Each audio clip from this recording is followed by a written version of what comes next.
Around 1987, a strange incident occurred involving my sister. Just yesterday, we were reminiscing about it. At the time, I was 8 years old, and my sister Masha was 4 years old. I don't know why my parents felt the urge to visit the grave of my mother's son from her first marriage at the end of October. Her baby died at 5 months old. Whether to paint the fence or for some other reason, it doesn't matter.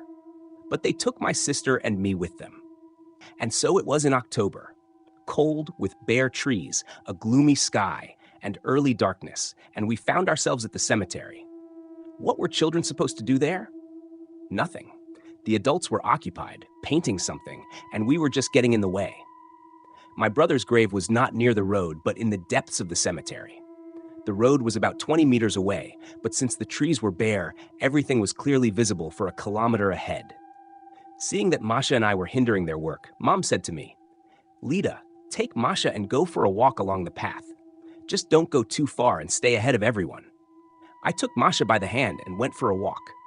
We strolled along the path, 10 meters in one direction, 10 in the opposite direction.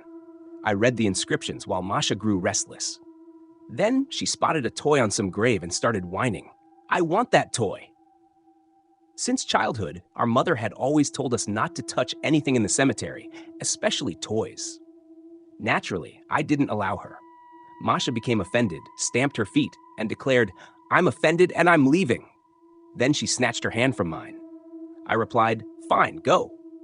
Knowing that my mother was keeping an eye on us, I didn't think Masha would wander off. I turned toward my mother and noticed she was busy painting the fence, not paying attention to us. So I thought to myself, I should take Masha's hand again before she wanders off. But when I turned back around, Masha was gone. It felt as though she had vanished into thin air. How could a child disappear in just 3 seconds? Moreover, she was wearing a bright red cap, and in the cemetery with bare trees, she should have been visible from a mile away, yet she was nowhere in sight. I went to my mother. She was in a panic, realizing the child was missing. We searched, called out, and shouted, but there was no response. It was eerily silent. No sign of Masha. As darkness fell, Mom became hysterical. Dad frantically searched among the graves, but there was no trace of Masha. It was as if she had disappeared without a trace. Mom collapsed to the ground, sobbing loudly. With nightfall, the situation grew even more dire. Dad suggested going to the exit in hopes that someone had found Masha and brought her there. We rushed to the exit, but there was no one there. Mom was crying out loud. Suddenly, we spotted a figure in a red hood emerging from the darkness about 30 meters away. It was Masha. She walked with her arm raised, as if holding someone's hand. She was talking to someone and asked, "Where?" Then she turned towards us and shouted, "Mom!" Mom rushed to Masha, crying, and hugged her tightly.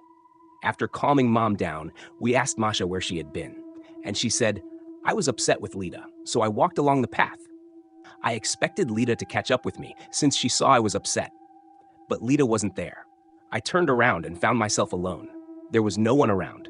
No Lita, no mother. I walked along the path without turning anywhere. Eventually, I decided to find the exit myself. I thought that if I kept walking along the path without deviating, I would eventually reach the exit. I walked for a long time. It got dark, and I was scared. Graves surrounded me, but there was no way out. Then I saw my grandmother. She resembled a character from cartoons, a long black coat or dress, a high gray bun, and round glasses. She asked me, "What are you doing here?" I replied, "I'm lost and looking for a way out." My mother always told me not to go anywhere with strangers, so I refused to go with her and asked her to show me the way out instead. Grandma sighed and said, "Very well, let's go." She led me to the gate, and when she saw you, she said, "There's your mother." I asked, "Where?" And she pointed her finger at you. I ran to you immediately. For a long time, 5 years or more, Masha didn't believe us when we told her we hadn't seen any grandmother. She was convinced she had walked alone. Masha even drew a detailed picture of her, insisting that she had indeed encountered her grandmother. Story community.